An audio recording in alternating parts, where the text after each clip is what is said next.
Assalamualaikum, apa kabar semuanya? Semoga kita semua dalam keadaan sehat-sehat saja.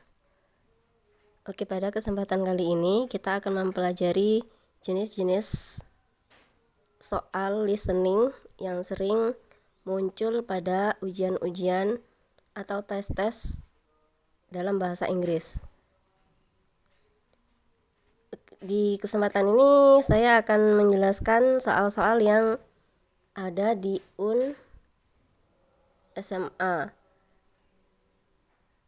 Pada soal UN ini ada 15 soal dalam bentuk listening, yang mana soal ini kemudian dibagi menjadi 4 bagian.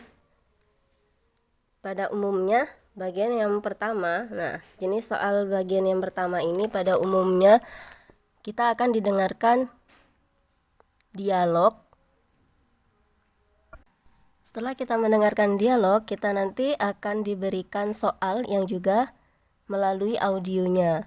Nah, pada teks yang kita pegang atau yang di sini pada bagian 1 nomor 1 sampai nomor 4 bisa kalian lihat di buku kalian masing-masing. Di buku itu tertulis pilihannya saja tapi tidak ada soalnya dan dialognya, karena dialog dan soalnya sudah dibacakan lewat audionya. Ini yang bagian pertama. Bagian yang kedua, di situ pertanyaannya pertanyaan 5 sampai 7. Pada bagian 2 ini kita nanti akan mendengarkan dialog saja, yang mana dialognya itu masih belum lengkap. Nah, di nomornya sendiri tidak ada pertanyaannya dan juga tidak ada pilihannya. Jadi bagaimana kita melihatnya? Kita bisa melihatnya dari apa yang kita dengar. Jadi mulai dari dialognya yang belum lengkap sampai pertanyaan dan pilihannya itu ada di audionya. Cara menjawabnya dengan cara kita mendengarkan kira-kira akhir dari dialog tersebut yang belum lengkap itu pilihannya yang tepat apa, jawaban dari dialog yang belum lengkap tadi apa. Bisa dipilih dari A sampai D, tidak ada ya. Untuk pilihannya cuma sampai D ya, tidak ada E. Misalnya saya contohkan pada akhir dialog ada seseorang yang berkata you are beautiful. Nah, kira-kira kita jawabnya bagaimana?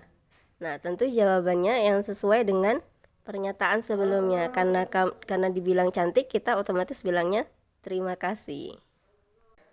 Jenis soal yang ketiga, di sini kita akan dihadapkan dengan gambar untuk nomor 8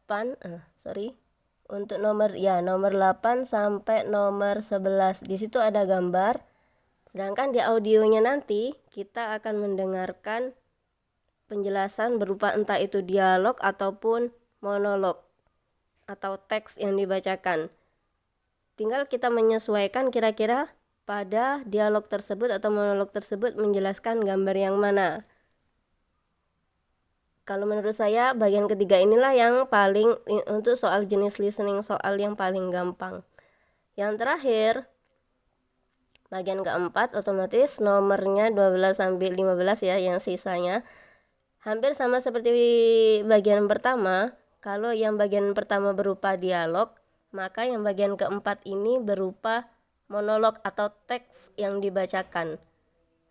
Untuk masing-masing monolognya atau teks yang dibacakannya nanti di situ ada satu teks yang dibacakan, biasanya disediakan untuk 2 soal. Jadi untuk nomor 12 dan nomor 13 itu untuk satu monolog atau teks yang dibacakan. Berikutnya kalau misalnya ada teks lagi yang dibacakan, berarti itu sudah untuk soal yang nomor 14 sampai 15. Satu tambahan lagi, biasanya untuk jenis soal listening akan dibacakan atau didengarkan 2 kali. Itu saja saya rasa untuk pembahasannya. Kalau masih ada yang masih belum jelas bisa ditanyakan lewat WA. Oke, that's all. Assalamualaikum warahmatullahi wabarakatuh.